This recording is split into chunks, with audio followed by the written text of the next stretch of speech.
ಏನು ಕೇಳ್ತಾನೆ ತಲೆ ಸರಿ. ಈಗ ನೋಡಿದ್ದು ಮಾರಾಯ, ನೀನು ನರ ಅಲ್ಲ ಮತ್ತೆ ವಾನರ.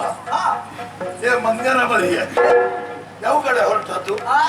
ತಿನ್ನುವುದಕ್ಕೆ ಹೊರಟದ್ದು ಸೂರ್ಯಮಂಡಲಕ್ಕೆ. ಹೌದು. ತಲೆ ಸರಿ ಇಲ್ವ ನಿನಗೆ? ಯಾಕೆ?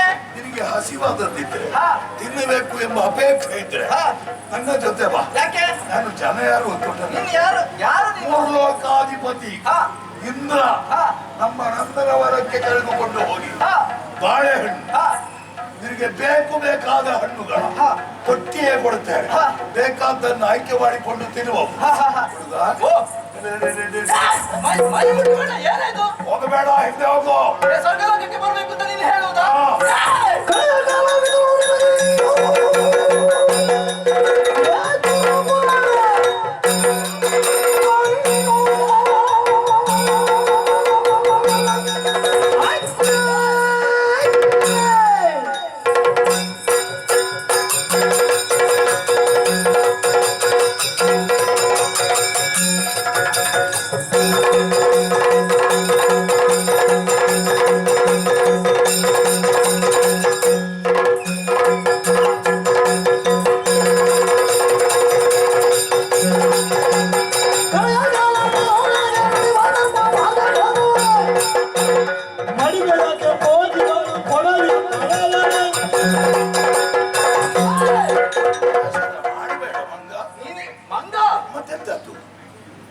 ಮಂಗಲದ ಮಧ್ಯೆ ನಾನು ಏನಂತ ಕರೆಯುವುದು? ನಿನ್ನ ಹೆಸರೇನು ಹೇಳು, ಅದನ್ನೇ ಕರೀತೇನೆ.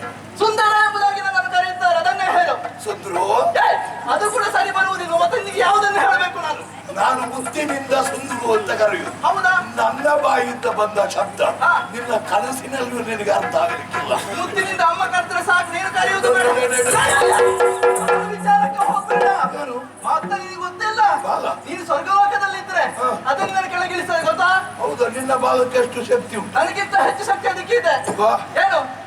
ನಮ್ಗೆ ನಿನ್ನ ಬಾಲದ ವಿಷಯ ಹೇಳಲಿಕ್ಕೆ ಬರಬೇಡ. ನಿನ್ನ ಬಾಲದ ಕಥೆ ಏನು ಮಾಡಿ ಏನು ಗೊತ್ತುಂಟ? ಏನು? ಇದರಿಂದ ಒಂದು ಚರ್ಚಿದ್ರೆ ಬಾಗಿಲ ಸಂಧಿಯಲ್ಲಿ ಸಿಕ್ಕಿದ ಇಲಿಯ ಬಾಲದ ಹಾಗೆ ಆಗಬೇಕು. ಬೇಡ, ನನಗೆ ಹಣ್ಣು ಬೇಕೆಂಬಂತ ಉದ್ದೇಶದಿಂದ ಇಲ್ಲಿವರೆಗೆ ಬಂದಿದ್ದೇನೆ. ಹಾಗಂತ ನಿನ್ನ ಸ್ವರ್ಗಲೋಕದಲ್ಲಿ ಉಂಟು ಅಂತ ಅಲ್ಲಿಗೆ ಬರ್ತಾ ಇದ್ದೆ.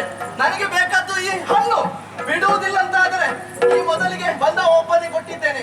ಅದನ್ನು ಸರಿಯಾಗಿ ಕೇಳಿಕೊಂಡು ಬಾ ನೀನು. ಅಲ್ಲ, ಮಾತಾಡ್ಲಿಕ್ಕಿಲ್ಲ.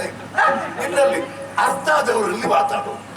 ಈಗ ಇವನನ್ನ ಬಿಟ್ರೆ ಅಲ್ಲಿ ಹೋಗಿ ಸಾಯ್ತಾರೆ. ಇಲ್ಲಿಯ ಸಾಯಿಲಿ ಬಾ.